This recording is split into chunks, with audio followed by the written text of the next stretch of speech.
Bon les gars, on y va. Je vous montre dans cette vidéo comment est-ce que je fais pour réaliser mes contours. Vous avez plusieurs me demandé, Nel, comment est-ce que tu fais pour réaliser tes contours. Je vous explique tout ça dans cette vidéo. Donc si tu es quelqu'un qui a souvent de la peine à réaliser les contours, reste jusqu'à la fin de la vidéo. Pour commencer mes contours, je vais brosser comme vous avez vu. Ça me permet de plaquer les cheveux sur le front du client et pour voir exactement où est-ce que les cheveux s'arrêtent, tu vois. Ensuite, je vais regarder quel côté de mon client est le plus rentré. Ce côté-là va me servir de base parce que sur quelqu'un, il y a soit un côté de ses contours qui est plus en arrière, plus reculé que l'autre. C'est le côté qui est le plus reculé qui va me servir de base. Pourquoi est-ce que je choisis pour base ce côté? C'est parce que si tu dois prendre plutôt le côté qui est plus en bas pour base, tes contours ne peuvent pas être droits puisqu'il y a déjà un côté qui est rentré. Ce que tu dois faire, c'est matcher les deux.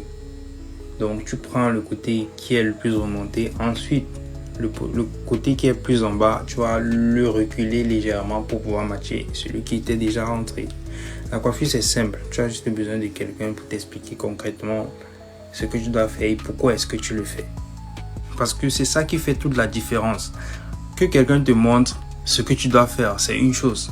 Mais s'il ne te dit pas pourquoi est-ce que tu dois le faire ainsi, c'est qu'il ne t'a pas vraiment, tu ne vas pas vraiment bénéficier parce que ce qu'il te dit là, tu vas juste l'utiliser dans cette circonstance-là. Pourtant, quand la personne te dit tu dois faire comme ceci parce que, et il te dit pourquoi est-ce que tu le fais comme ceci, ça signifie que si tu es dans une autre circonstance similaire ou bien même dans une autre circonstance, tu peux essayer de réfléchir en te basant sur ce qu'il t'a dit pour pouvoir appliquer.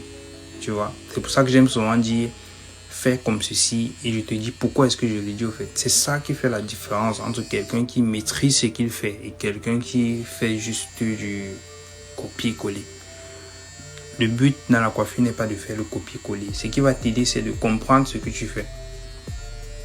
Vous allez remarquer que sur mes contours, je ne quitte pas d'un angle à l'autre. Je quitte du milieu, je m'en vais peut-être à la gauche. Ensuite, je vais encore aller du milieu et je m'en vais vers la droite. Vous voyez un peu.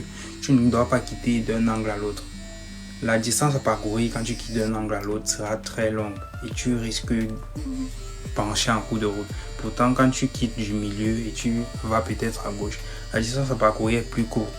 C'est un peu comme quand tu joues au foot.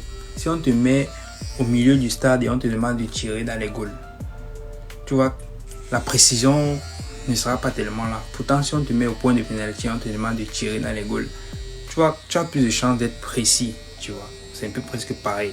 Le plus la distance est longue, le plus la distance que tu parcours est longue, le plus tu as de chances de pencher en cours de route. Pourtant, quand la distance est courte, tu as plus de précision au fait. Voilà. Et je dois aussi noter, quand tu fais tes contours, il ne faut pas avoir peur de prendre du recul pour vraiment bien regarder ce que tu fais. Pour regarder si les deux côtés sont vraiment comme tu veux. Bon les gars, voilà les contours carré sans le enhancement, sans la teinte noire. Parce que certaines personnes se disent souvent que c'est la teinte noire qui fait les contours. En fait, tes contours doivent être nickel avant de mettre la teinte noire ou bien le black comme on dit souvent en Afrique. Et regardez bien, je vais mettre le noir, la teinte sur un côté, mais vous allez voir, le côté où il n'y aura pas la teinte va toujours se montrer. Pour vous dire que les contours doivent d'abord être nickel même avant la teinte noire. Ce que j'utilise là, c'est l'airbrush. On appelle ça l'airbrush. La teinte qu'on met à l'intérieur est vraiment éphémère. Ça ne reste pas comme le black ou bien la teinte noire qu'on utilise en Afrique. Ceci c'est vraiment juste pour mettre la couleur noire sur les contours, c'est tout. C'est pas pour vraiment teinter en tant que tel. Regardez le côté où je n'ai pas mis les enhancements, vous voyez c'est toujours nickel, carré. Peut-être dans une autre vidéo je vais vous montrer comment j'utilise cet appareil. Parce qu'il y a aussi une manière de l'utiliser. Je sais qu'il y a certaines personnes qui vont dire nanana, la teinte noire ça ne dure pas. C'est juste quand tu te laves ça quitte et tout. Mais les gars, les clients ils aiment ça. Quelqu'un doit sortir du salon, c'est quoi? Oui, ils viennent se coiffer. Quand les filles mettent leur make-up, elles se lavent, ça quitte. Donc c'est pas différent. Je vois pas pourquoi est-ce que nous on doit pas faire. Et en plus elles payent même plus cher que nous. Donc c'est laisser les gens qui racontent des choses comme ça. Ensuite je vais prendre la chavette parce que ce que j'utilise là maintenant c'est une chavette. Certaines personnes l'appellent coupe-chou, mais son nom c'est la chavette. Voilà. Comment est-ce que je l'utilise? Remarquez que mon pouce est sur le front de mon client. Ce que mon pouce fait, ça tire la peau. Quand je tire la peau, c'est pour que la peau soit tendue. Quand la peau est tendue, le rasoir, bien la chavette passe facilement dessus. Parce que si tu ne tends pas bien la peau de ton client, la chavette risque de le blesser. Parce que c'est la lame, ça ne blague pas. Les gars, voici 2 places où la chavette ne doit jamais se retrouver. Tu ne dois jamais passer la chavette au niveau de la nuque de ton client ou au niveau de son cou. Tu ne dois jamais passer la chavette sur ces 2 places. Parce que tu vas faire, ton client va avoir des boutons. Je vais vraiment aller en détail sur ça dans une autre vidéo. Vraiment. Cette vidéo est presque terminée. J'espère que vous avez vu comment je fais mes contours. J'espère que ça va vous aider à vous améliorer aussi. Vous voyez, parce que c'est ça. Et si tu utilises ce que j'ai dit, sois garanti. Tu vas pouvoir t'en sortir avec tes contours. C'est garanti.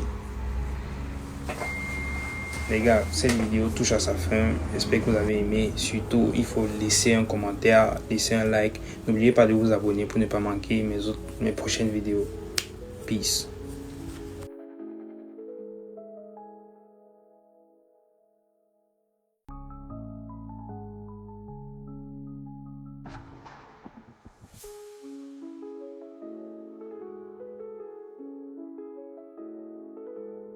Ah, j'oubliais. S'il vous plaît, n'oubliez pas de vous abonner.